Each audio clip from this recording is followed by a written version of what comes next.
तो आइए स्टूडेंट, स्वागत है आप सभी का मेरा इस चैनल विजय स्टडी पॉइंट में। आज हम आप सभी को क्लास 10th का खंड को, ठीक है, ज्योग्राफी का जो है खंड को इकाई 1 भारत संसाधन एवं उपयोग के बारे में मैं लाइन बाय लाइन पूरा एक्सप्लेन करूंगा। ठीक है, आप लोग बहुत ही ध्यान से इसको जो है कि देखिएगा। ठीक है, आइए सबसे पहले हम लोग इसका टॉपिक को समझते हैं। हम लोग का टॉपिक है कि भारत संसाधन एवं उपयोग। इसका मतलब हुआ कि भारत जो है कि भारत में जो भी संसाधन है उसका एवं उसका उपयोग हम लोग कैसे करेंगे उसी के बारे में इसमें दिया गया है। सबसे पहले ये जान लीजिए आप लोग कि संसाधन किसको कहेंगे। तो आप लोग याद रखिएगा, उपयोग में आने वाली ये सभी वस्तुएं संसाधन कहलाती है। इसका मतलब हुआ कि उपयोग में हम लोगों को जितना भी वस्तु हम लोग जिसका उपयोग करेंगे वही संसाधन कहलाएगा। जैसे कि मान लीजिए ये रेड है, तो इस रेड को हम लोग लिखने में प्रयोग करते हैं तो ये मेरा संसाधन होगा। ठीक है, कॉपी ले लीजिए, कलम ले लीजिए, ठीक है, चाहे आप कोई भी वस्तु ले लीजिए जिसका आप उपयोग करते हैं तो वही हम लोगों का संसाधन कहलाता है। ठीक है, आइए हम लोग इस फिर देखते हैं आगे। ठीक है, तो संसाधन समझ गए, उपयोग में आने वाली हर एक वस्तु संसाधन कहलाती है एवं उपयोग यानी कि उस संसाधन का हम लोगों को उपयोग कैसे करना है, यही है हम लोगों का टॉपिक। फिर है हम लोगों का संसाधन का महत्व। आखिर संसाधन का कुछ ना कुछ तो महत्व होगा, तो आइए हम देखते हैं कि इसका महत्व क्या है। आप अपने जीवन में अनेक वस्तुओं का उपयोग करते हैं। उपयोग में आने वाली ये सभी वस्तुएं संसाधन कहलाती है। देखें, उपयोग में आने वाली ये सभी वस्तुएं संसाधन कहलाती है जिसका हम लोग अपना दैनिक जीवन में प्रयोग करते हैं। संसाधन भौतिक और जैविक दोनों हो सकते हैं। याद रखिएगा, संसाधन भौतिक और जैविक दोनों हो सकते हैं। जहां तक एक और भूमि, मृदा, जल, खनिज जैसे भौतिक पदार्थ मानवीय आकांक्षाओं की पूर्ति में सहायक होकर संसाधन बन जाते हैं। देखिए यहाँ दिया है ना, संसाधन बन जाते हैं। वहीं दूसरी ओर जैविक पदार्थ यथा वनस्पति, जैविक पदार्थ जिसमें जान होता है उसको जैविक पदार्थ कहते हैं। जैविक पदार्थ यथा का मतलब होता है जैसे वनस्पति, वन्य जीव, वन में रहने वाले जीव, तथा जलीय जीव जो जल में रहता है वह जीव जलीय जीव मानवीय जीवन को सुखमय बनाने में पीछे नहीं है। इसका मतलब ये हुआ कि जितना भी भौतिक पदार्थ हुआ, ठीक है, जैसे कि देख लीजिए भौतिक पदार्थ में दिया है मृदा, ठीक है, यहाँ है ना मृदा, फिर भूमि, मृदा का मतलब होता है मिट्टी, फिर होता है भूमि, जल, खनिज। क्या ये सब हम लोगों की आवश्यकता को पूर्ति नहीं करता है? बिल्कुल करता है, और इसका हम लोग अपना दैनिक जीवन में भी प्रयोग करते हैं। ठीक है, तो ये सब भौतिक पदार्थ कहलाएगा। ठीक है, यहाँ दिया है ना, देखिए भौतिक पदार्थ, ठीक है, ये सब जो भूमि, मृदा, जल, खनिज ये सब भौतिक पदार्थ कहलाता है। ठीक है, और ये है कि मानवीय आकांक्षा यानी कि मानव का इच्छाओं को क्या करता है, ये लोग ये सब पूरा करता है। फिर वही दूसरी तरफ देखिए जैविक पदार्थ जैसे कि वनस्पति, क्या वनस्पति हम लोगों की जरूरत पूरा नहीं करता है? बिल्कुल करता है।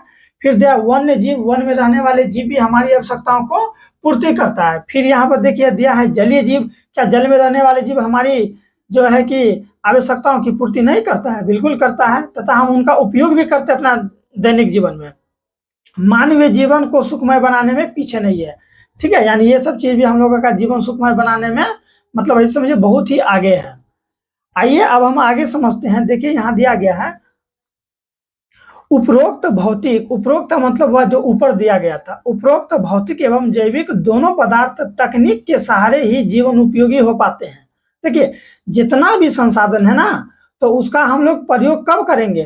तकनीक के सहारे ही उसका हम लोग अपना जीवन में प्रयोग कर सकते हैं, तकनीक के सहारे। ठीक है, अनादिकाल से ही अरण्यों में वनस्पति एवं वन्य जीव उपलब्ध है। ठीक है, अनादिकाल से यानी कि प्राचीन काल से ही यानी कि जंगलों में वनस्पति एवं वन्य जीव यानी वन में रहने वाले जीव है कि नहीं है? बहुत दिनों से है। जलाशय एवं सागरों में, ठीक है, जलाशय एवं सागरों में जलीय जीव लाखों वर्ष पूर्व से ही विचरण करते रहे हैं। सही बात है, लाखों वर्ष से ही देखिए जल में, नदी में, तालाब में, जल में रहने वाले जीव विचलन कर रहे हैं कि नहीं कर रहे हैं? सदियों से ही कोयला आप लोग जानते होंगे, पेट्रोलियम एवं अन्य खनिज जो है कि पृथ्वी के गर्भ में पड़ा हुआ है। पृथ्वी के गर्भ से मतलब हुआ कि पृथ्वी के अंदर पड़ा हुआ है। कौन चीज? तो ये कोयला और पेट्रोलियम जो कि हम लोग इसका दैनिक जीवन में उपयोग भी करते हैं कि नहीं? पेट्रोलियम को गाड़ी उड़ी में देखते हैं पेट्रोल भराते हैं। कोयला का भी उपयोग हम लोग खाना बनाने में, करते कि नहीं करते हैं। आप लोग अक्सर देखिएगा कोयला का प्रयोग ज्यादातर होटलों में किया जाता है, ठीक है। जो ढाबा सब नहीं होता जहाँ ट्रक उरक बड़ा बड़ा रुकता है वहां पर किया जाता है कोयला का प्रयोग, जो है कि वहां के जो है कि भोजन बनाने के लिए। फिर आगे दिया है खनिज पृथ्वी के गर्भ में पड़ा हुआ है, पृथ्वी के अंदर पड़ा हुआ है खनिज, किंतु उस समय के आदि मानव में तकनीक का अर्थ होता है ज्ञान का अभाव था। देखिए कोयला तो प्राचीन टाइम से भी पृथ्वी के अंदर था, लेकिन तकनीक का अभाव था जिसकी वजह से उसको कोई उपयोग में नहीं ला सका, ठीक है। धीरे धीरे जनसंख्या में आवश्यकता में वृद्धि होती गई, धीरे धीरे जनसंख्या बढ़ते गया कि नहीं बढ़ रहा है, अभी भी देखिए कितना जनसंख्या बढ़ रहा है। वही दिया है कि धीरे धीरे जनसंख्या एवं आवश्यकताओं में वृद्धि होती गई, इस वृद्धि ने मानव के ज्ञानार्जन की दर में त्वरित वृद्धि कर दिया। जैसे जैसे जनसंख्या वृद्धि हुआ वैसे वैसे मानव का जो है कि ज्ञान भी जो है कि बढ़ते चला गया। इतना ही नहीं, आदि मानव तकनीक को पाकर ज्ञानी मानव बन गया। जो आदि काल से जो मानव थे, ठीक है, नदिया ना आदि मानव जो थे वो तकनीक को पाकर, विद्या को पाकर, ठीक है, ज्ञानी मानव बन गया, यानी कि उसके अंदर भी क्या आ गया बाबू, ज्ञान आ गया, ठीक है। आगे देखिए जल्दी जल्दी आप लोग वीडियो को लाइक कर दीजिए। पर्यावरण में उपलब्ध पदार्थों का जनप्रिय तकनीकी के सहारे जीवन को सुखमय बनाने में मानव सक्षम हो गया, ठीक है। और धीरे धीरे क्या कर लिया, देखिए यहाँ दिया है ना, पर्यावरण में उपलब्ध पदार्थों का, पर्यावरण में जितना भी पदार्थ क्या है उपलब्ध है, जनप्रिय यानी कि लोग जो है तकनीक के सहारे, किसके सहारे, तकनीक के सहारे जीवन को सुखमय बनाने में जो है कि सक्षम हो गया। जैसे कि मान लीजिए प्राचीन टाइम में भी तो लकड़ी था और अभी भी लकड़ी है, लेकिन मानव क्या क्या लकड़ी को जो उसको कुर्सी में बदल दिया, उसको टेबल में बदल दिया, कैसे, तो अपना विद्या का प्रयोग करके, अपना ज्ञान का प्रयोग करके, अपना तकनीक का प्रयोग करके, क्या ना, हाँ बिल्कुल। जब पर्यावरण में मानव द्वारा जनप्रिय तकनीकी का प्रयोग होता है तब सभ्यता विकसित होती है। याद रखिएगा बाबू, जब पर्यावरण में मानव द्वारा जनप्रिय तकनीकी का प्रयोग होता है तब सभ्यता का विकास होती है। अंततः, ठीक है, यहाँ क्या दिया है, अंततः, सॉरी नीचे आ गया है, देखिए आप, अंततः मानवीय जीवन निर्वाह के तौर तरीके सांस्कृतिक संसाधनों का स्थिति को प्राप्त कर लेता है, ठीक है। अब देखिए यहाँ पे एक चीज और इंपॉर्टेंट दिया गया है, मानवीय जीवन निर्वाह के तौर तरीके, ठीक है, सांस्कृतिक संसाधनों की स्थिति को प्राप्त कर लेता है। यानी कि जो मानवीय जीवन निर्वाह करने का जो भी तौर तरीका है वही सांस्कृतिक संसाधन में जो है कि बदल जाता है। आइए आगे देखते हैं। आप लोग जल्दी जल्दी अपने दोस्तों को शेयर कर दीजिए, वीडियो व्हाट्सएप ग्रुप में शेयर कर दीजिए। आइए देखते हैं। वस्तुतः संसाधन का अर्थ बहुत ही व्यापक है, संसाधन का अर्थ बहुत ही व्यापक है। यहाँ प्रसिद्ध भूगोलविद, देखिए एक बहुत ही प्रसिद्ध भूगोलविद है, ठीक है, भूगोलविद उसको कहते हैं जो भूगोल पर जो कि रिसर्च करता है, ठीक है, भूगोलविद जिसका नाम था जिमरमैन। जिमरमैन का कहना है कि संसाधन होते नहीं संसाधन बनते हैं। इनका कहना जो है संसाधन होते नहीं संसाधन बनते हैं, ये बिल्कुल सत्य है। इस बात को मैं भी मानता हूँ और आपको भी मानना पड़ेगा कि संसाधन होते नहीं संसाधन बनते हैं। तो सर कैसे बनता है ये, ठीक है, हम बता के आप लोगों को जो है कि एक्सप्लेन करना चाहते हैं। देखिए जैसे कि मान लीजिए ये रेड है, आप लोग देख रहे होंगे, ठीक है, इसको रेड पेंसिल बोलते हैं ना। अब जो ये रेड है क्या ये खुद बन गया, खुद तो नहीं बना, संसाधन होते नहीं बनते हैं।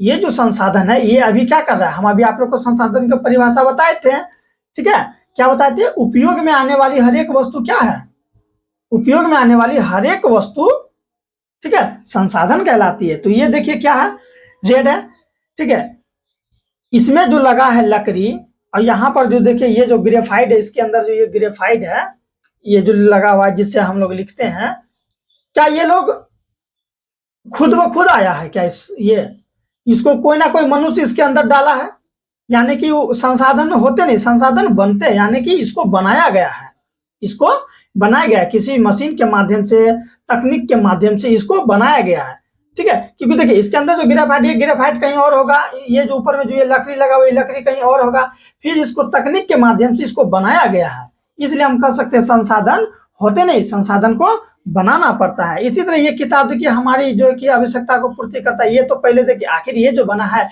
कोई ना कोई चीज से बना होगा कि नहीं किताब, तो उसको बनाया गया है।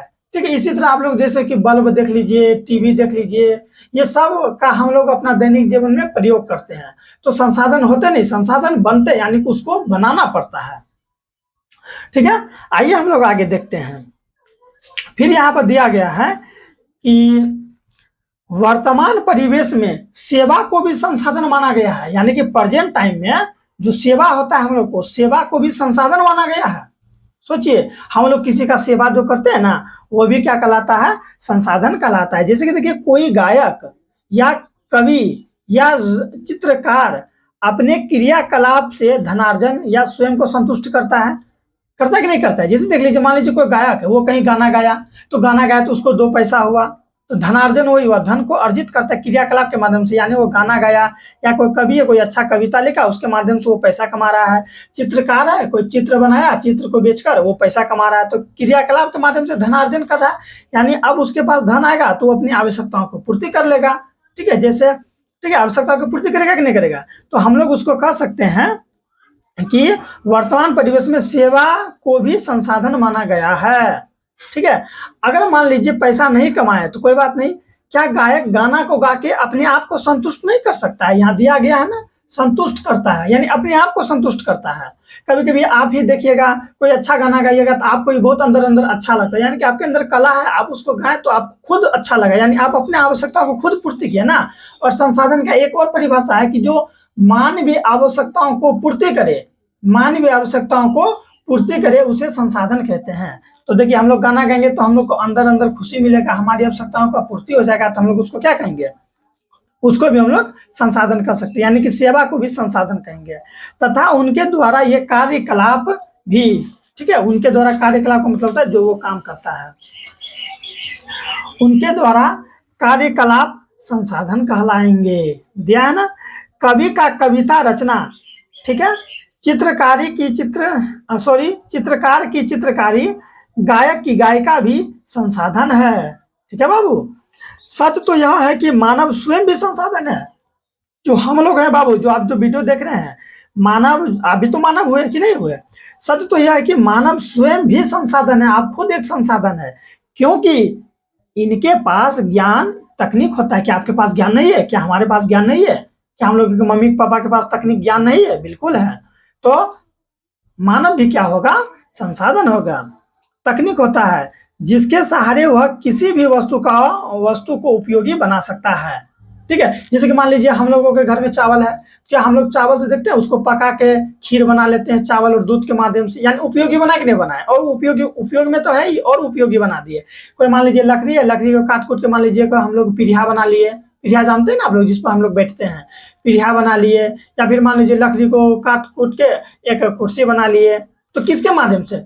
तकनीक के माध्यम से, क्योंकि हम लोगों के अंदर तकनीक है और उसका प्रयोग करके हम लोग क्या कर लिए, वस्तु को उपयोगी बना दिए। वही यहाँ पर दिया गया है, क्योंकि इसके पास ज्ञान तकनीक होता है जिसके सहारे वह किसी भी वस्तु को उपयोगी बना सकता है। उपयोगी बनाए ना भी हम लोग, उपयोगी बना सकता है। अतः यह धारणा भ्रमक है। ठीक है, बहुत कोई का ये धारणा भ्रमक है। ठीक है, यानी भ्रम फैलाने वाला, भ्रमक का अर्थ होता है भ्रम फैलाने वाला। अतः यह धारणा भ्रमक है कि संसाधन एक प्राकृतिक उपहार है। देखिए किसी किसी का कहना क्या है पता है, कि जो संसाधन होता है ना, संसाधन ये प्राकृतिक का उपहार है। ऐसा कोई बात नहीं है, प्राकृतिक का कोई उपहार नहीं है। क्या प्राकृतिक संसाधन को ये रेट हमको प्राकृतिक दिया है क्या? इसको तो हम लोग खुद बना, देखिए प्राकृतिक में है, इसमें जो मटेरियल प्रयोग हुआ है वो प्राकृतिक में है, लेकिन हम लोग उसको क्या किए, उपयोगी बनाए। क्या बनाए? उपयोगी बनाए। अतः हम कह सकते हैं कि यह धारणा भ्रमक है। संसाधन एक प्राकृतिक उपहार है, संसाधन एक प्राकृतिक उपहार नहीं है। इसको मानव अपना मेहनत के दम पर, अपना ज्ञान और तकनीकी के माध्यम से बनाता है। ठीक है, अब यहाँ दिया गया है कि संसाधन किसी भी देश का आर्थिक सामाजिक मेरुदंड होता है। कहने का मतलब जो संसाधन होता है ना, वो किसी भी देश का जो है कि मेरुदंड होता है। मेरुदंड का अर्थ होता है कि जो रीढ़ का हड्डी होता है ना हम लोग का, बैकबोन जिसको इंग्लिश में कहते हैं, वही होता है संसाधन। और जिस देश के पास जितना ज्यादा संसाधन रहेगा वो उतना ही देश आर्थिक और सामाजिक रूप से संपन्न माना जाएगा। देखिए संसाधन विपन्न राष्ट्र अंतरराष्ट्रीय दौर में पिछड़ जाते हैं। इसका मतलब यह नहीं कि प्राकृतिक संसाधन से संपन्न राष्ट्र ही विकास करते हैं। देखिए, अब इसका मतलब ये नहीं हुआ कि जिस राष्ट्र में अधिक से अधिक संसाधन है वो अधिक से अधिक विकास करेगा, ऐसा कोई बात नहीं है। क्योंकि देखिए आगे यहाँ क्या दिया गया है, इसका मतलब यह नहीं कि प्राकृतिक संसाधन से संपन्न राष्ट्र, यानी कि जिस राष्ट्र में अधिक से अधिक प्राकृतिक संसाधन हो, ठीक है, वो अधिक विकास करते हैं।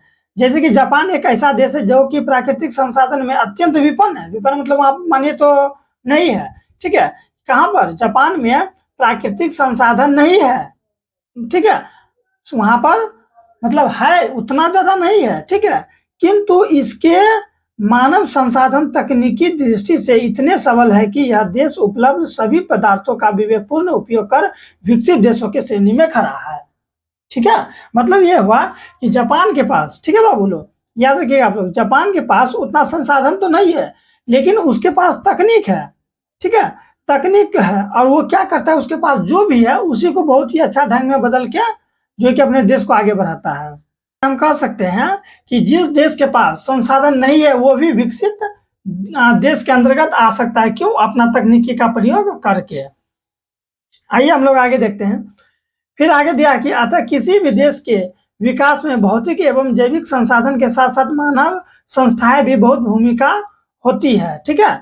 विविध संसाधनों के माध्यम, ठीक है, विभिन्न संसाधनों के मध्य मानव नियंत्रक की स्थिति में रहता है, जो पर्यावरण में उपलब्ध पदार्थ, प्रौद्योगिकी एवं संस्थाएं के बीच अंतर संबंध स्थापित करता है, जिससे कि पर्यावरण के पदार्थ उपयोगी बन जाते हैं।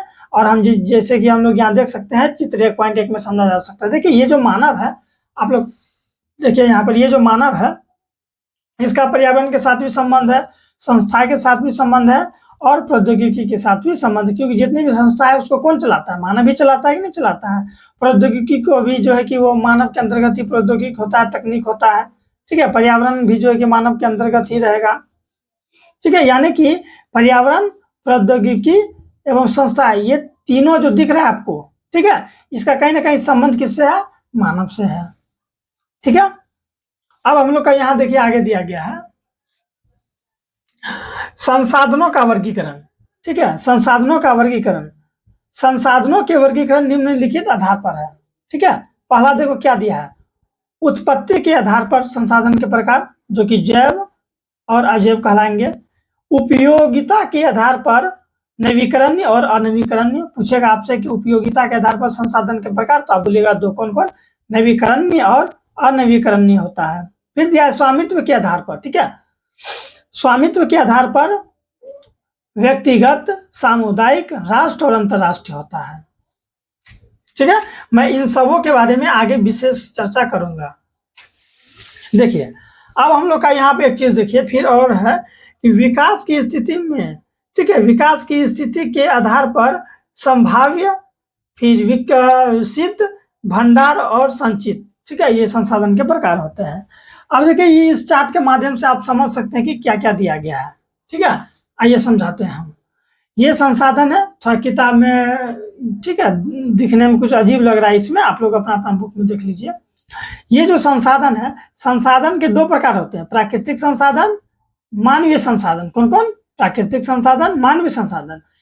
फिर प्राकृतिक संसाधन को, ठीक है, दो भागों में बांटा गया, याद रखिएगा। प्राकृतिक संसाधन को दो भागों में, देखिए, नवीकरणीय संसाधन, फिर दूसरा अनवीकरणीय संसाधन, ठीक है बाबू। फिर जो ये होता है हम लोग का नवीकरणीय संसाधन, इसको भी दो भागों में बांटा गया। देखिए पहला है सतत अथवा प्रवाह, ठीक है, सतत अथवा प्रवाह संसाधन। दूसरा होता है जैव संसाधन, ठीक है। फिर क्या क्या यहाँ देखिए नीचे, जैव संसाधन को दो भागों में बांटा गया है। जैव संसाधन यहाँ जो लिखा हुआ है, जैव संसाधन को दो भागों में बांटा गया है। कौन कौन? एक प्राकृतिक वनस्पति, ठीक है, एक प्राकृतिक वनस्पति, दूसरा वन्य जीव, ठीक है। फिर यहाँ देखिए मानवीय संसाधन को दो भागों में बांटा गया है। कौन कौन? संरचनाएं एवं संस्थाएं, दूसरा मात्रा एवं गुणवत्ता, ठीक है। ये हम लोग इसका प्रकार को देख लिए, किसका? मानवीय संसाधन का दो है यहाँ, और ये देख लिए। फिर यहाँ देखिए ये जो दिया गया मेरा अनवीकरणीय संसाधन, इसको भी दो भागों में बांटा गया है। देखिए यहां से आएगा ऐसे, फिर ये देखिए दो भाग में, एक इधर और एक इधर। ये है पुनः चक्रीय, ठीक है, पुनः चक्रीय और दूसरा है अचक्रीय। ठीक है, अब हम लोग समझते हैं संसाधन के प्रकार। ठीक है, उत्पत्ति के आधार पर संसाधन के दो प्रकार होते हैं, हम पीछे भी आप लोग को बता दिए थे। देखिए, सबसे पहला दिया उत्पत्ति के आधार पर जैव संसाधन तथा अजैव संसाधन। जैव संसाधन किसको कहते हैं? ऐसे संसाधनों की प्राप्ति जैव मंडल से होती है। ठीक है, यानी कि जैव मंडल से जिसका जो कि प्राप्ति हो उसे हम लोग जैव संसाधन कहते हैं।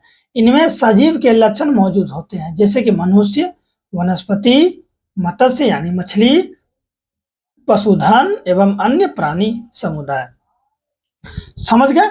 जैव संसाधन, एक बार फिर से, जैव संसाधन उसको कहेंगे जिसमें जान हो। आप ऐसे समझिए, जैव संसाधन उसको कहेंगे जिसमें जान हो। जैसे क्या मनुष्य में जान नहीं है? बिल्कुल है।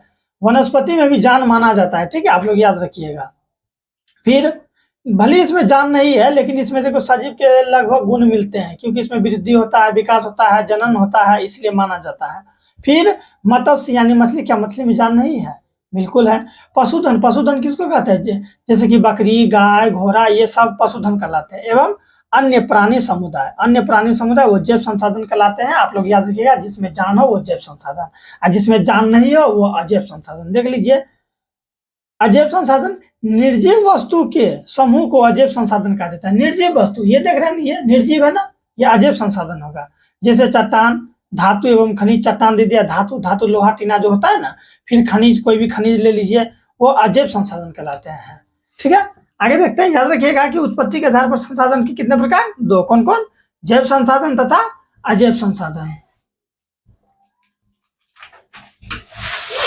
अब देखिए, इसमें क्या हुआ है कि जो कि बुक में जो लिखा था ना वो मिट गया है, इसलिए हम इसको पेन से लिखे हैं, तो आप लोग समझिए। दिया है यहाँ, उपयोगिता के आधार पर संसाधनों के दो वर्ग होते हैं। किसके आधार पर? उपयोगिता के आधार पर संसाधन के दो वर्ग होता है। कौन कौन? नवीकरणीय संसाधन तथा अनवीकरणीय संसाधन। कौन कौन? नवीकरणीय संसाधन तथा अनवीकरणीय संसाधन। देखिए, नवीकरणीय संसाधन क्या होता है? वैसे संसाधन जिन्हें भौतिक, रासायनिक या यांत्रिक प्रक्रिया के द्वारा, ठीक है, भौतिक, रासायनिक या यांत्रिक प्रक्रिया द्वारा नवीकृत या पुनः प्राप्त किया जा सके, जैसे सौर ऊर्जा, पवन ऊर्जा, जल विद्युत, वन एवं वन्य प्राणी, जिससे जिन्हें सतत या प्रवाह एवं जैव संसाधनों में वर्गीकृत किया जा सकता है। ठीक है, नवीकरणीय संसाधन उसको कहेंगे जिसको कोई भी भौतिक, ठीक है, कोई भी भौतिक या कोई भी रासायनिक या कोई भी यांत्रिक प्रक्रिया के द्वारा हम उसको पुनः प्राप्त कर सकते हैं, उसको नवीकरणीय संसाधन कहते हैं। जैसे सौर ऊर्जा है ना, उसको हम लोग बार बार प्रयोग करते हैं। जैसे देखेंगे ना आप लोग, सौर ऊर्जा जो सोलर पैनल लगा होता है, सौर ऊर्जा, ठीक है, वही वह सौर ऊर्जा हम लोग बार बार उसका प्रयोग करते हैं। पवन ऊर्जा का भी जो हम लोग बार बार उपयोग कर सकते हैं। ठीक है, और आप लोग नॉर्मल याद रखिएगा, नवीकरणीय संसाधन उसको कहेंगे जिसका हम एक बार प्रयोग किए ना, तो फिर हम उसका प्रयोग कर सकते हैं, यानी कि बार बार हम उसका प्रयोग कर सकते हैं, वो नवीकरणीय संसाधन। और अनवीकरणीय संसाधन उसको कहेंगे जिसका एक बार प्रयोग किया ना तो वो खत्म हो गया हो। ऐसे याद रखिएगा, आप लोग रिलेट कर लीजिए कि जिसका एक बार हम लोग प्रयोग किए ना अनवीकरणीय संसाधन में, जिसका एक बार प्रयोग करेंगे ना तो वो खत्म हो जाएगा, फिर हम उसका दोबारा प्रयोग नहीं कर सकते हैं। ठीक है, जैसे कि कोयला को देख लीजिए, अगर कोयला को एक बार आप प्रयोग कर लीजिएगा तो देखिए कोयला खत्म हो जाएगा, फिर आप कोयला को, जो कोयला जल जाता है, क्या फिर उस जला हुआ का फिर हम प्रयोग कर सकते हैं? क्या नहीं कर सकते हैं। ठीक है, इसीलिए आइए हम लोग अब समझते हैं अनवीकरणीय संसाधन। जो समझा उसको याद रखिएगा। ठीक है, आप लोग को अगर वीडियो अच्छा लग रहा है तो जल्दी जल्दी लाइक कर दीजिए। ठीक है, और चैनल को सब्सक्राइब कर लीजिए। इसी तरह आपको मैं पूरा ज्योग्राफी का बुक पढ़ाने वाला हूँ। ज्योग्राफी का क्या, अदर सब्जेक्ट जितना भी है मैं उसको भी पूरा विस्तार से बताऊंगा, इसलिए चैनल को सब्सक्राइब कर लो। ठीक है, अगर तुम चाहते हो कि तुम्हारा दोस्त लोग भी पढ़े तो उसको भी शेयर कर सकते हो, बाकी तुम्हारी मर्जी। अब आगे देखिए, अनवीकरणीय संसाधन किसको कहेंगे? ऐसी संसाधनों का विकास लंबे अवधि में जटिल प्रक्रियाओं द्वारा होता है। यानी अनवीकरणीय संसाधन जितना भी है वो जो बनेगा, ठीक है, वो जो बनेगा वो लंबा टाइम में बनेगा, ये नहीं कि तुरंत बन गया। उसका बनने का जो प्रोसेस होगा नवीकरणीय संसाधन का वो बहुत ही लॉन्ग टाइम चलेगा। ठीक है, प्रक्रिया द्वारा होता है। इस प्रक्रिया को पूरा होने में लाखों वर्ष लग जाते हैं। देखिए, ठीक है, अनवीकरणीय संसाधन के बनने में कितना टाइम लग जाता है? लाखों वर्ष लग जाते हैं। इनमें कुछ ऐसे भी संसाधन होते हैं जो पुनः चक्रीय नहीं है, जो बार बार नहीं बनता है, पुनः चक्रीय नहीं है। एक बार प्रयोग होने के साथ ही वो समाप्त हो जाते हैं, जैसे जीवाश्म ईंधन। ठीक है, कोयला, जैसे कि कोयला है, कोयला कैसे बनता है? कोयला कोई भी चीज जब पृथ्वी के अंदर धंस जाता है या कोई पृथ्वी के अंदर चला जाता है तो कई लाखों वर्ष तक वो अंदर में जो है ना रहता है, और उच्च दबाव पड़ने की वजह से, ठीक है, वो कोयला में बदल जाता है। खैर इसके पीछे और रीजन है, इसके विस्तार से समझाएंगे किसी दिन आपको, आप याद रखिए केवल। ठीक है, तो कोयला के बनने में लाखों समय लग गया। जैसे मान लीजिए ये है ना, मान लीजिए इसको हम बहुत जमीन के अंदर इसको हम रख दे, गाड़ दे, ठीक है, छोड़ देंगे इसको लाखों वर्ष तक, तो यही जो है ये किसमें बदल जाएगा? कोयला में बदल सकता है।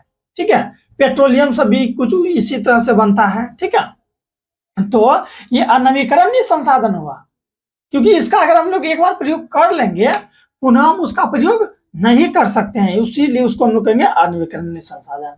ठीक है, आइए शॉर्टकट में एक बार समझिए कि उपयोगिता के आधार पर संसाधन के दो वर्ग होते हैं, नवीकरणीय संसाधन तथा अनवीकरणीय संसाधन। नवीकरणीय संसाधन उसको कहेंगे जिसका एक बार प्रयोग करें तो फिर से एक बार प्रयोग कर सकते हैं, यानी बार बार प्रयोग कर सकते हैं। अनवीकरणीय संसाधन उसका कहेंगे जिसका एक बार प्रयोग कर लिए तो फिर हम उसका प्रयोग नहीं कर सकते, उसको अनवीकरणीय संसाधन कहते हैं। ठीक है, फिर आगे देखिए क्या दिया है, स्वामित्व के आधार पर संसाधनों के 4 प्रकार हो सकते हैं। किसके आधार पर बाबू? स्वामित्व के आधार पर संसाधनों के 4 प्रकार हो सकते हैं। कौन कौन? देखिए, देखते हैं। व्यक्तिगत, ठीक है बाबू, यहाँ गत लिखा है, आप लोग को अगर मोह लगे तो थोड़ा माइनस कीजिएगा, ये गो है। व्यक्तिगत संसाधन, दूसरा है सामुदायिक संसाधन। ठीक है, तीसरा हम लोग का कौन सा संसाधन है? तीसरा संसाधन हम लोग का राष्ट्रीय संसाधन। फिर क्या है? अंतरराष्ट्रीय संसाधन। और फिर बस 4 को पूर गया ना। चलिए आइए अब एक एक करके हम डिटेल से आपको समझाने का प्रयास करते हैं। देखिए, व्यक्तिगत संसाधन क्या कहता है? व्यक्तिगत से ही पता चलता है कि पर्सनल, अपना हो, पर्सनल। ठीक है, व्यक्तिगत संसाधन ऐसे संसाधन किसी खास व्यक्ति के अधिकार क्षेत्र में होता है, यानी किसी खास व्यक्ति का होता है, जिसके बदले वे सरकार को लगान भी चुकाते हैं। ठीक है, उसको हम लोग कहेंगे व्यक्तिगत संसाधन। जैसे कि मान लो भूखंड, आप लोग का जमीन है, हम लोग का जमीन है ना, इस पर हम लोग का व्यक्तिगत अधिकार है। व्यक्तिगत अधिकार तो है, लेकिन हम सरकार को लगान चुकाते हैं, वही यहाँ दिया, लगान चुकाते। जैसे कि भूखंड, घर के अन्य जायदाद होता है ना हम लोग का, लेकिन फिर भी हम उसको क्या करते हैं? सरकार को टैक्स भरते हैं, जिस पर लोगों का निजी स्वामित्व होता है, यानी कि अपना अधिकार होता है। क्या आपका घर कोई और आकर रह सकता है? क्या नहीं दीजिएगा रहने। ठीक है, क्योंकि वो आपका पर्सनल है, तो वही व्यक्तिगत संसाधन के अंतर्गत आएगा। ठीक है, फिर बाग बगीचे, मान लीजिए आपका अगर बाग है, बगीचा है, तो वो क्या होता है? व्यक्तिगत संसाधन के अंतर्गत आता है। तालाब भी व्यक्तिगत होता है, मान लो किसी व्यक्ति का पर्सनल तालाब है, ठीक है, तो वो व्यक्तिगत संसाधन के अंतर्गत आएगा। फिर मान लीजिए कुआं, मान लीजिए प्राचीन टाइम में क्या होता था, कोई अपना अपना पर्सनल कुआं खुदवाया करता था, तो वो उसका व्यक्तिगत संसाधन है। खैर हालांकि पानी अगर आप मांगते हैं उस टाइम तो पानी आपको मिल जाता, लेकिन वो व्यक्तिगत संसाधन हुआ करता था, उसका मन रहेगा तो आपको नहीं भी देगा। इत्यादि भी ऐसे संसाधन ही है जिस पर व्यक्ति निजी स्वामित्व रखता है, यानी कि वो अपना अधिकार बना के रखता है। ठीक है, व्यक्तिगत संसाधन उसी कहते हैं। याद रखिएगा, व्यक्तिगत संसाधन जिस पर व्यक्ति का खास अधिकार हो। ठीक है, और उसके बदले वो सरकार को क्या करे? कुछ ना कुछ टैक्स चुकाए। ठीक है, अब है हम लोगों का सामुदायिक संसाधन। ठीक है, समझिए सामुदायिक संसाधन क्या है। सामुदायिक से पता चलता है समूह का, सबका हो। ऐसे संसाधन किसी खास समुदाय के अधिपत्य में होता है, जिसका उपयोग समूह के लिए सुलभ होता है। देखते हैं, समूह के लिए सुलभ है, सबके लिए है। गांव में चारण भूमि, ठीक है, शमशान, क्या शमशान में केवल हम अपने जो कि हमें किसी लाश को जला सकते हैं कि क्या दूसरा आदमी लाश को शमशान में नहीं जला सकता? नहीं कर सकता है, बिल्कुल कर सकता है, क्योंकि शमशान सबका होता है। ठीक है, वहां पर किसी पर्सनल एक व्यक्ति का अधिकार नहीं होता है। मंदिर, क्या मंदिर में आप जाइएगा, हम नहीं जाएंगे? सब कोई जा सकता है, मस्जिद में भी सब कोई जा सकता है, क्योंकि सबका अधिकार होता है, इसीलिए उसको हम लोग सामुदायिक संसाधन कहेंगे।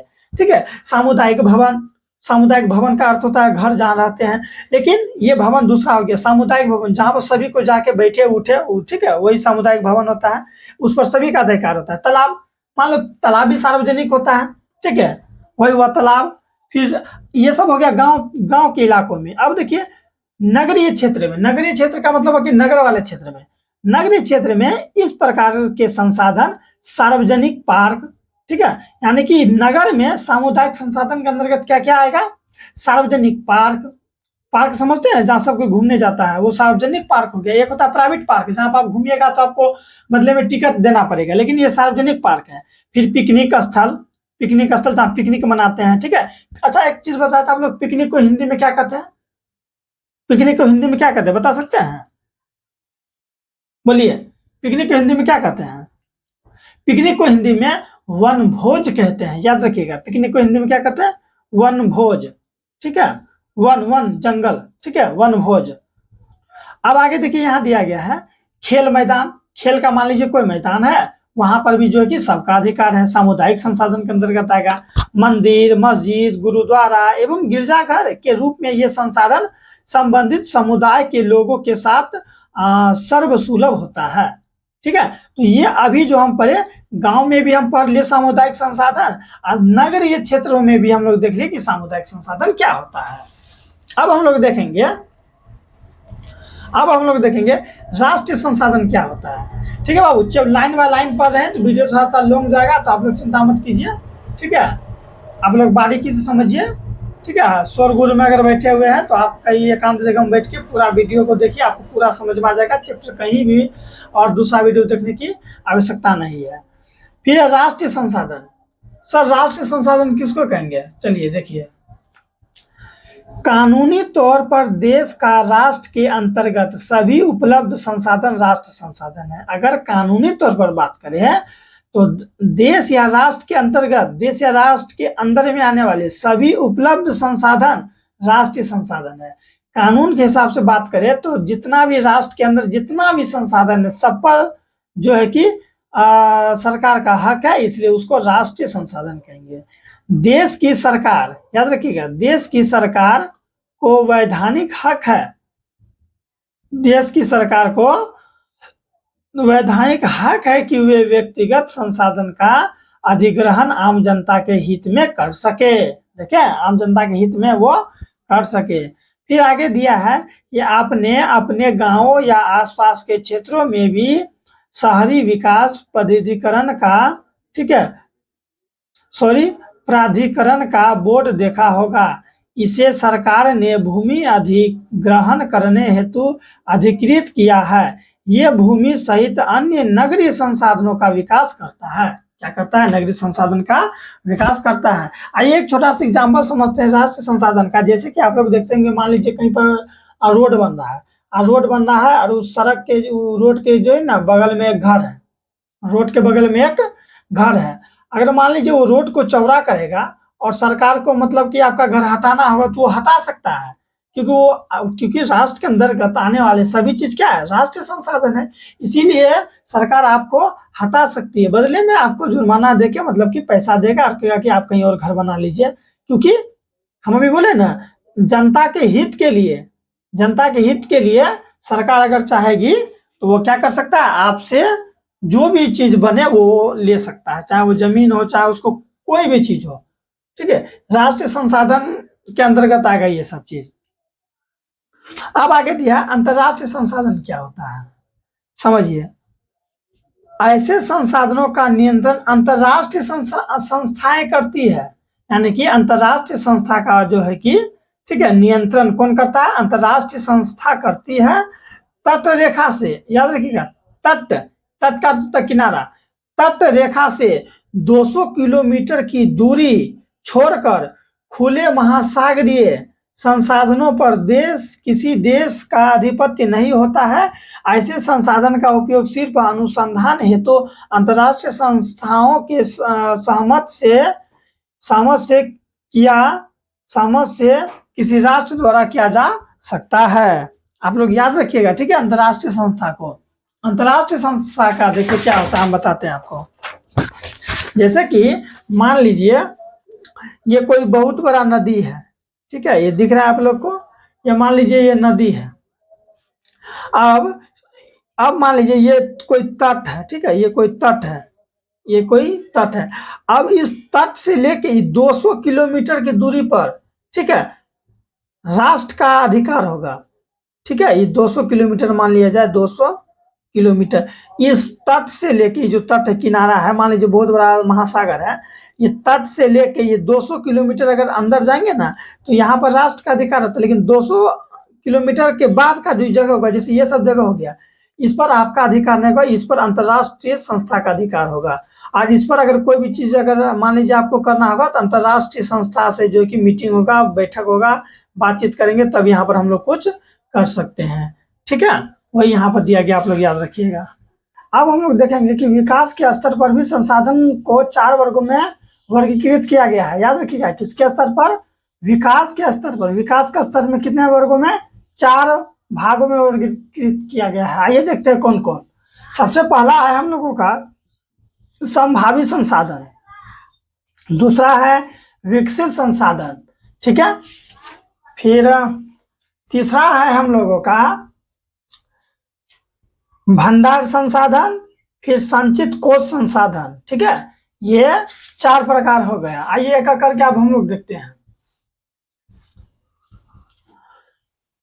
संभावी संसाधन किसको कहते हैं? याद रखिएगा, संभावी संसाधन ऐसे संसाधन जो किसी क्षेत्र विशेष में मौजूद हो।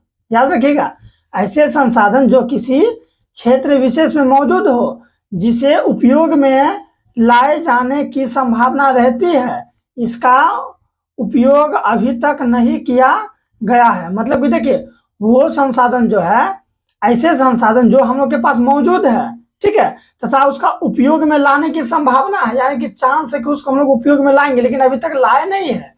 उसको उपयोग में लाएंगे, लेकिन अभी तक लाए नहीं है। ठीक है, जैसे कि देख लो दिया है हिमालय क्षेत्र का खनिज। हिमालय का जो खनिज है वो जो है कि उसको हम लोग भविष्य में उपयोग में लाएंगे, लेकिन अभी तक लाए नहीं है, जिसका उत्खनन अधिक महंगा है। ठीक है, हिमालय क्षेत्र का जो खनिज है, जिसका उत्खनन, वहां का उत्खनन कराना अधिक जो है कि अधिक गहराई पर है, तथा वो अधिक दुर्गम भी है और महंगा भी बहुत है।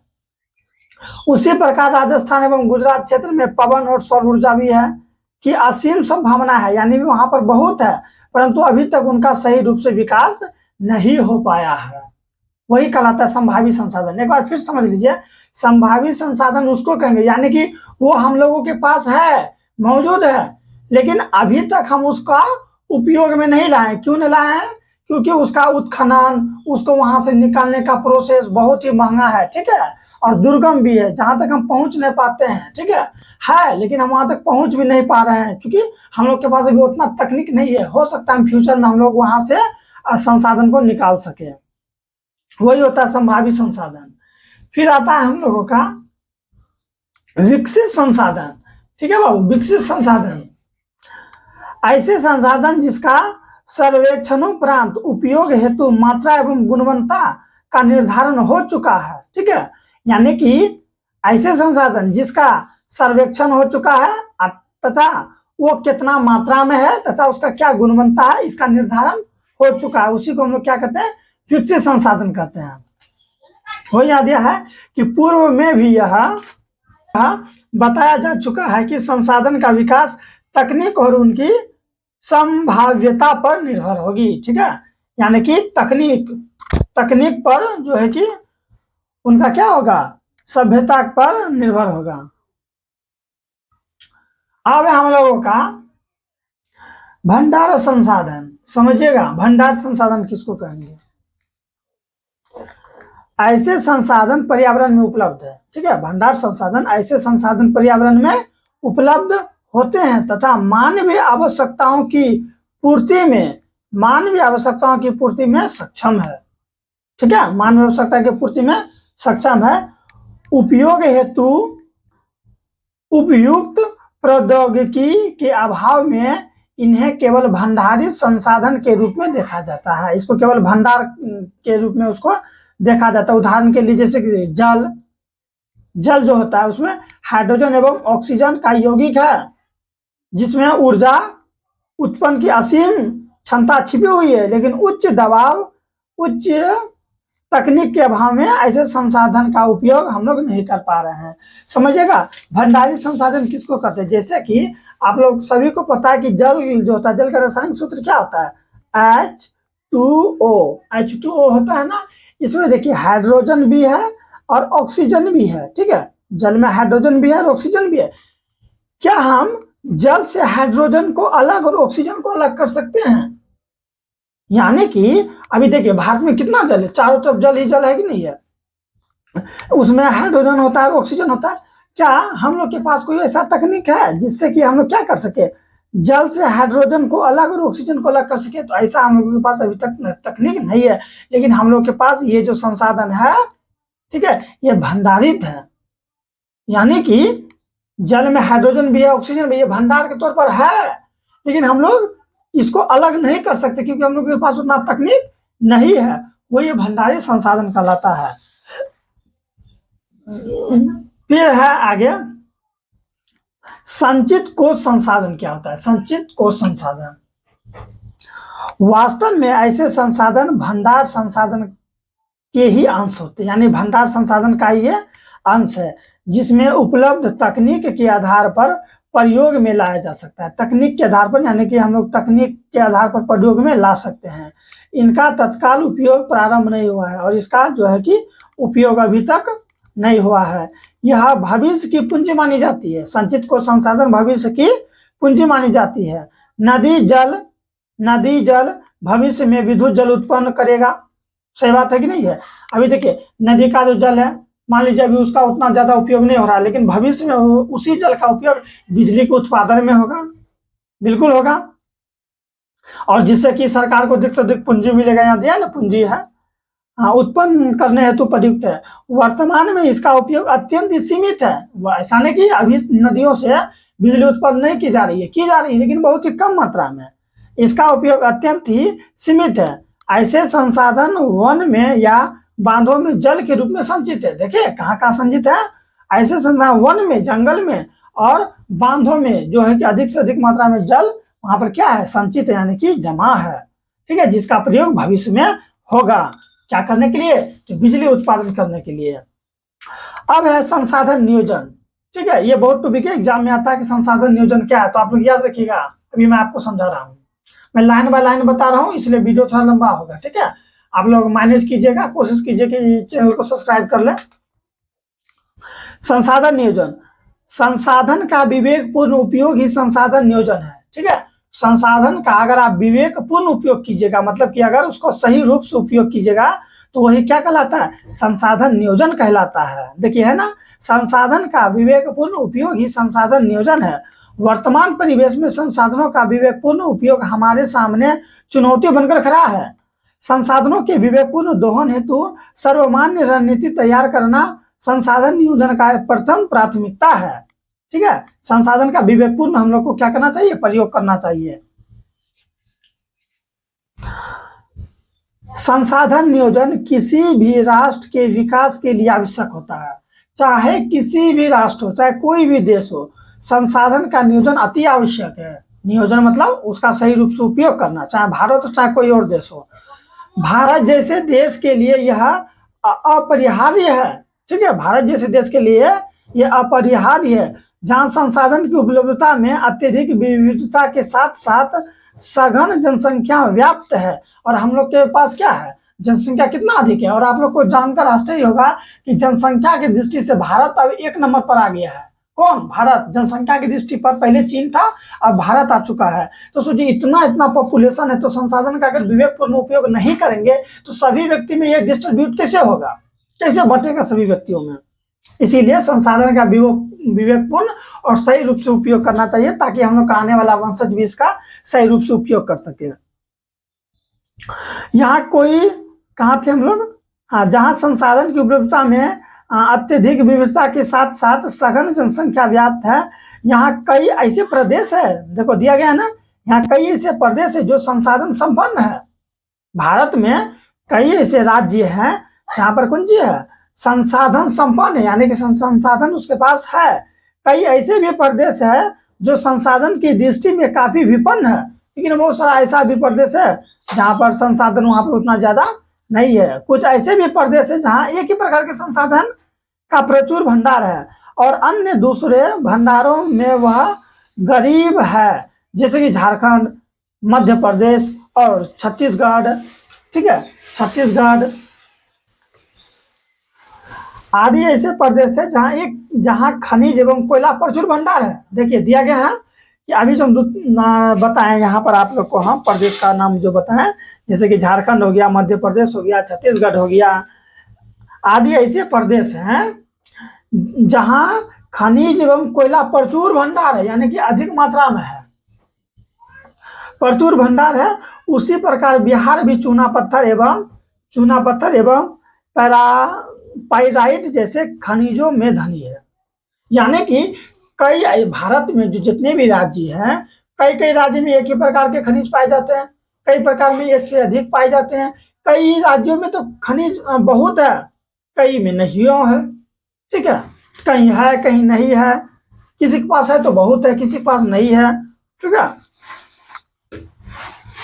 अब देखिए आगे, जैसे कि अरुणाचल प्रदेश में जल संसाधन प्रचुर मात्रा में है, उपलब्ध है, परंतु कतिपय कारणों से उसका विकास नहीं हो पाता, लेकिन कोई कारण से उसका विकास नहीं हो पा रहा है। राजस्थान में सौर ऊर्जा के साथ साथ पवन ऊर्जा की प्रचुरता है। कहां पर?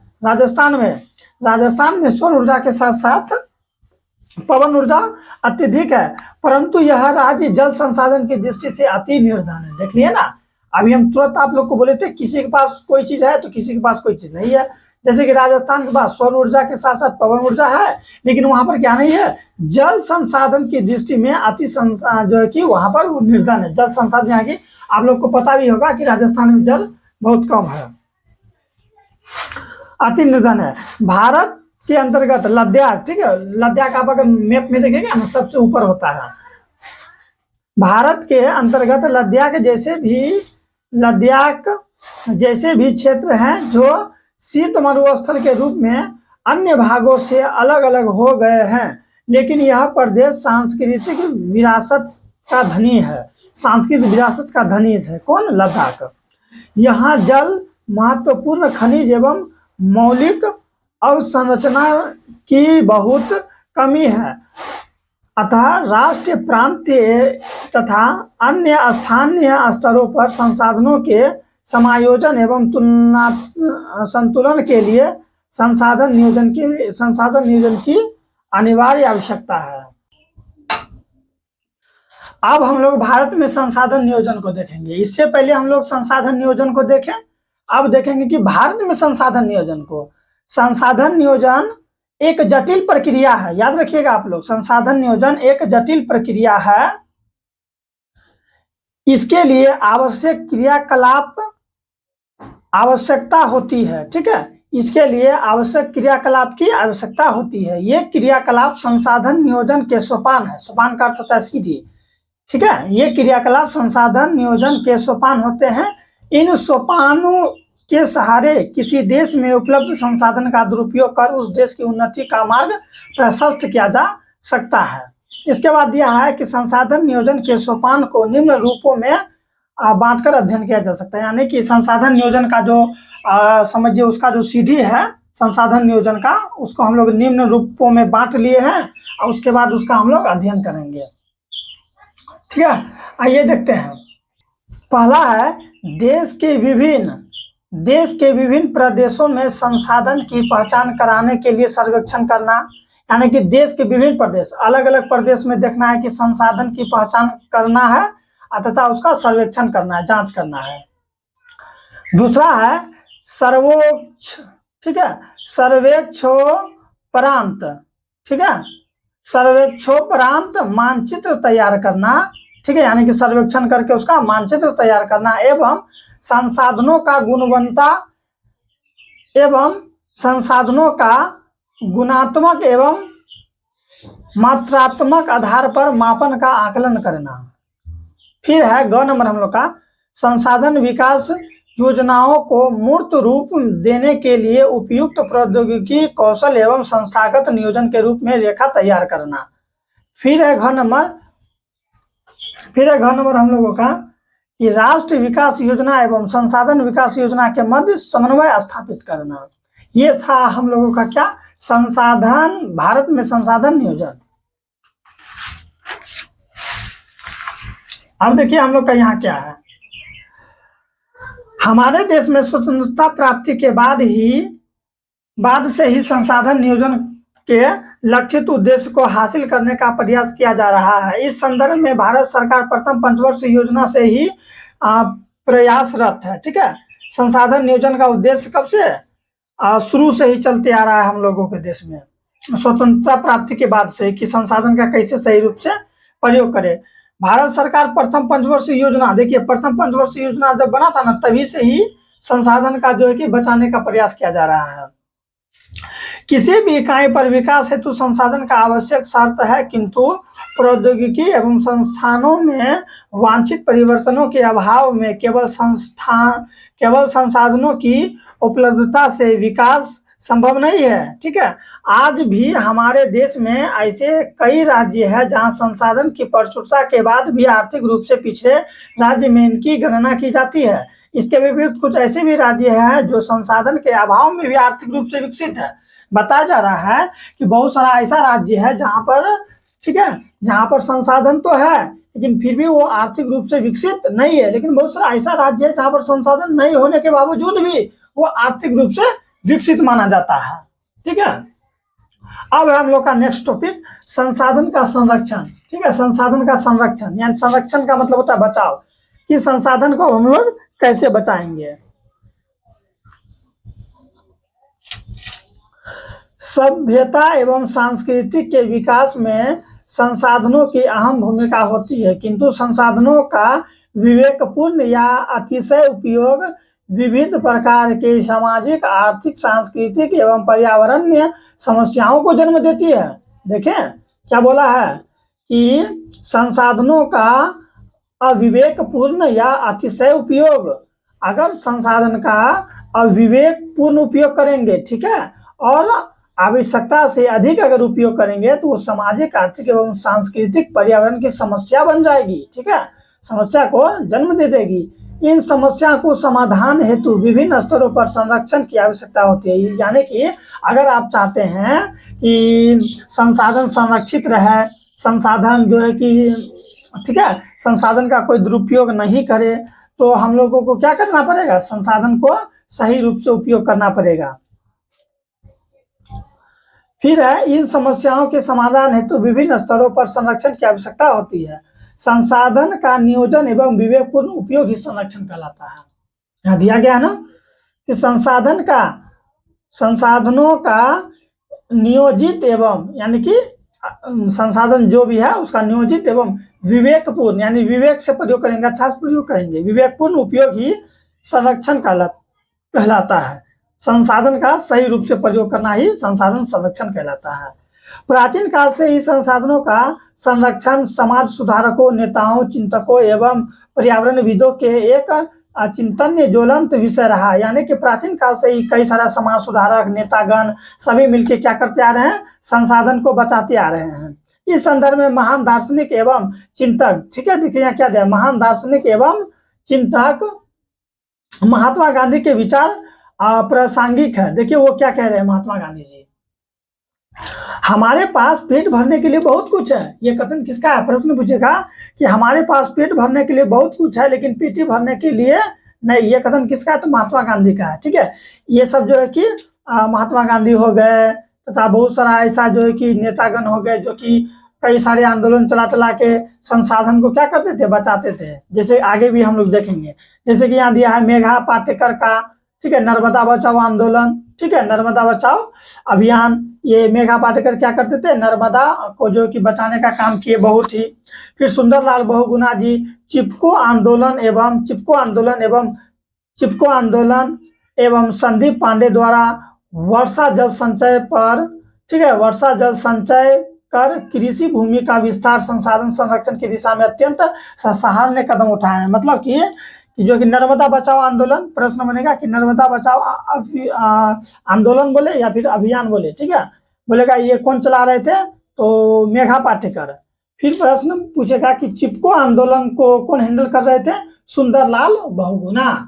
चिपको आंदोलन क्या होता है पता है, जब वृक्ष को काटा जा रहा था ना, तो 2-4 महिलाएं 2-4 पुरुष आके वृक्ष को चारों तरफ से क्या करते थे, घेर लिया करते थे ताकि वृक्ष को कोई काट ना सके। वही जो है कि चिपको आंदोलन कहलाता है। और सबसे पहले सुंदरलाल बहुगुणा ने ही इसका जो है कि स्टार्ट किया था, वृक्ष को ये काटने नहीं देता था।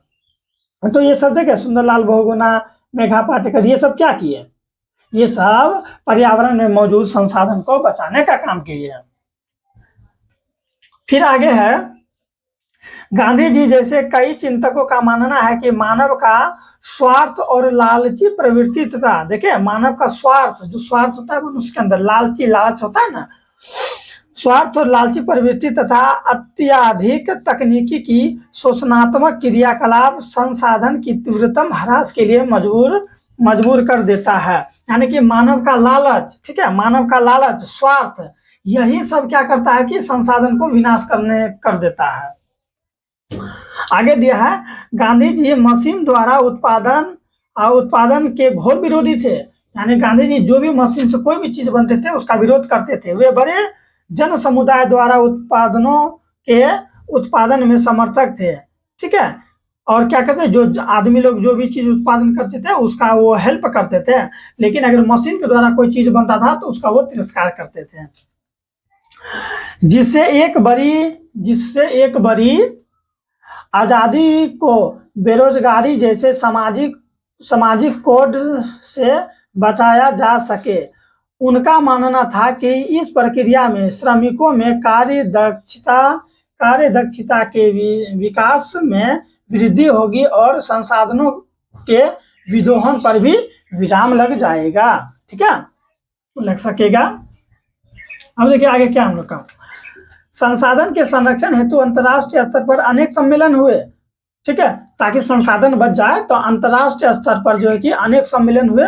सर्वप्रथम 1968 ईस्वी में क्लब ऑफ रोम ने इसकी वकालत की थी। कौन की थी? सर्वप्रथम 1968 ईस्वी में क्लब ऑफ रोम ने इसकी वकालत की थी। फिर 1974 ईस्वी में, ठीक है, सुमशेर की पुस्तक, देखिए ये सुमशेर की पुस्तक है स्मॉल इन ब्यूटीफुल में इससे संबंधित गांधी जी ने विचार प्रकाशित किए थे, ठीक है, संसाधन से रिलेटेड कि उसको कैसे बचाया जाए। फिर है कि ब्रिटलैंड, ठीक है, फिर क्या है,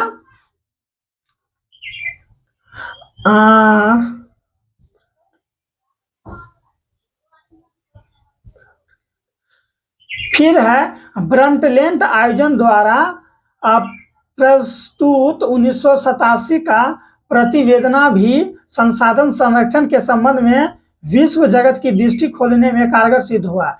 इसमें सतत विकास की संकल्पना के साथ साथ संसाधन संरक्षण पर बल दिया गया। इसी रिपोर्ट के बाद में हमारा साझा भविष्य शीर्षक से भी दस्तावेज प्रकाशित किया गया। रियो डी जेनेरो, पूछेगा रियो डी जेनेरो कहाँ है, तो ब्राजील में। रियो डी जेनेरो में 1952 ईस्वी में, रियो डी जेनेरो में 1992 ईस्वी में आयोजित पृथ्वी सम्मेलन में इस संदर्भ में एक सुनिश्चित प्रयास था। पुनः 1997 ईस्वी में न्यूयॉर्क में द्वितीय पृथ्वी सम्मेलन तथा 2000 में जहान्सबर्ग में आयोजित तृतीय पृथ्वी सम्मेलन संसाधन संरक्षण की दिशा में विश्व स्तरीय सराहनीय प्रयास है। यानी कि पृथ्वी सम्मेलन हुआ संसाधन को क्या करने के लिए, संरक्षित करने के लिए, बचाने के लिए। फिर है कि संसाधन मनुष्य का आधार है। संसाधन मनुष्य का क्या है, जीविका का आधार है, जीने का आधार है। जीवन की गुणवत्ता बनाए रखने के लिए संसाधनों के सतत विकास की अवधारणा आवश्यक है। संसाधन प्राकृतिक प्रदत्त उपहार है, ठीक है, संसाधन क्या है, प्राकृतिक प्रदत्त एक उपहार है, प्रकृति के द्वारा एक दिया गया उपहार है। अवधारणा के कारण मानव ने इसका अंधाधुंध दोहन किया है। बहुत आदमी का यह कहना है कि जो संसाधन होता है प्रकृति के द्वारा उपहार है, यही सोच के इसका अंधाधुंध, जितना उसका उपयोग नहीं भी करना चाहिए उतना हो जाता है इसका उपयोग किए, जिसके कारण पर्यावरण समस्या भी उत्पन्न हो गई है आज के जमाने में, ठीक है। अब देखिए थोड़ा सा हो जाए, खत्म हो जाएगा। आप लोग जल्दी जल्दी चैनल को सब्सक्राइब कर लीजिए, अगर देख रहे हैं तो दोस्तों में भी शेयर कर दीजिए। थोड़ा सा बचा है, देखते हैं, मैं आप लोगों के लिए इतना मेहनत कर रहा हूँ। जल्दी दोस्तों में शेयर कर दीजिए और लाइक कर दीजिए जल्दी जल्दी। अगर अगर आप लोग को कहीं पर भी दिक्कत है तो कमेंट कीजिए, मैं आपका जवाब देने का प्रयास करूंगा। व्यक्ति के लालच लिप्सा के में व्यक्ति के लालच लिप्सा ने संसाधन की तीव्रतम दोहन कर संसाधनों के भंडार चिंतन्य हरास ला दिया है। ठीक है, यानी कि व्यक्ति का लालच लिप्सा ये सब क्या क्या है, संसाधन का इतना ज्यादा उपयोग किया है कि जो है कि भंडारण का भी जो है कि चिंता का एक विषय बन चुका है। संसाधनों का केंद्रीकरण खास लोगों के हाथों आने से समाज दो अस्पष्ट भागों में बढ़ जाता है। कितने भागों में बढ़ जाता है? दो अस्पष्ट भागों में बढ़ जाता है। किस किस भाग में? संपन्न एवं विपन्न। संपन्न एवं विपन्न। संपन्न देखिए क्या होता है, संपन्न लोगों द्वारा स्वार्थ के वशीभूत होकर संसाधन का विवेकपूर्ण दोहन किया गया।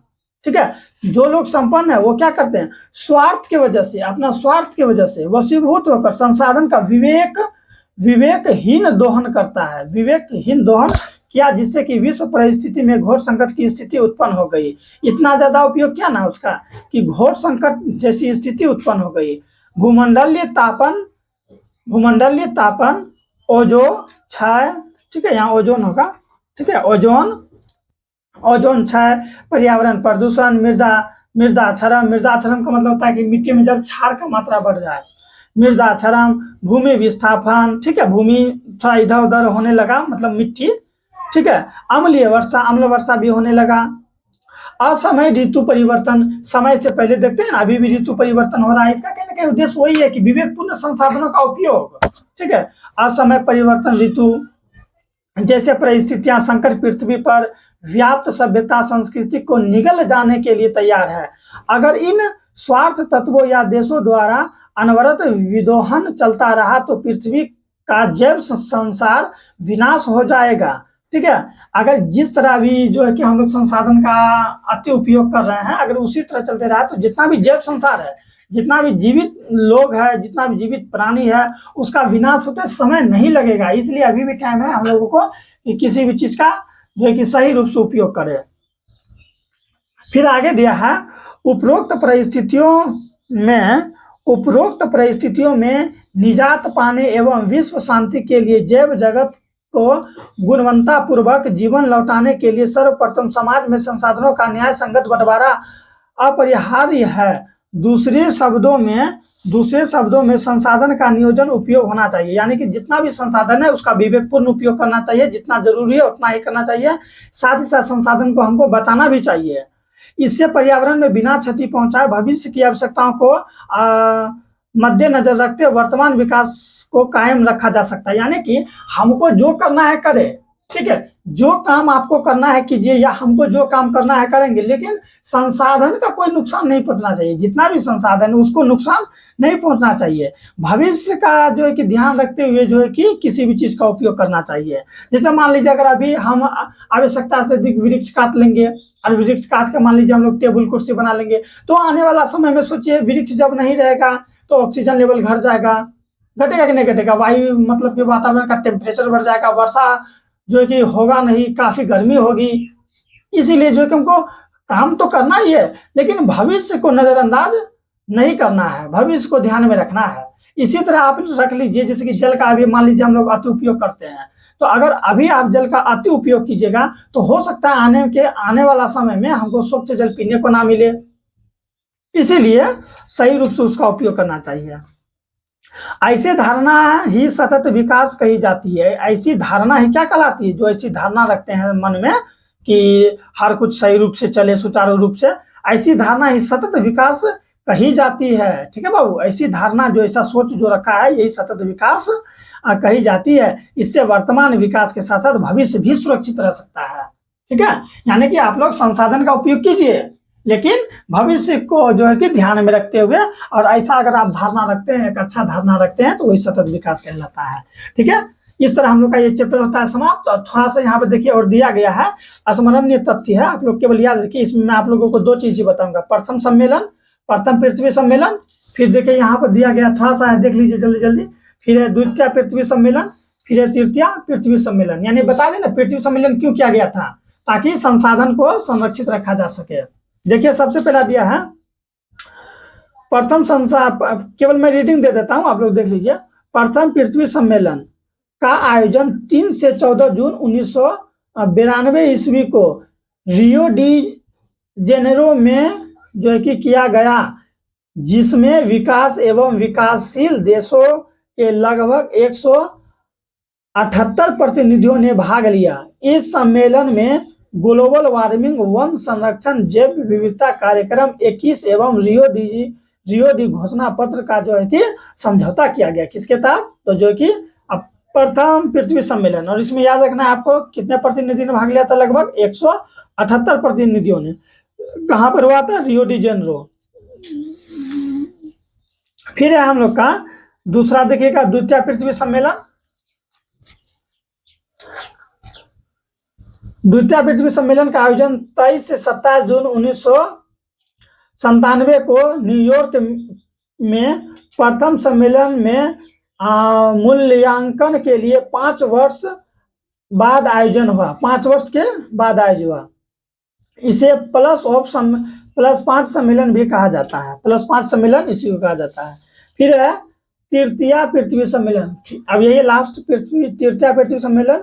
तृतीय पृथ्वी सम्मेलन का आयोजन 10 वर्ष बाद हुआ। 26 अगस्त से लेकर 4 सितंबर 2000 में जोहान्सबर्ग में आयोजन हुआ। इस सम्मेलन में पर्यावरण संबंधी 150 धाराओं पर विश्व स्तरीय सहमति तैयार करना था।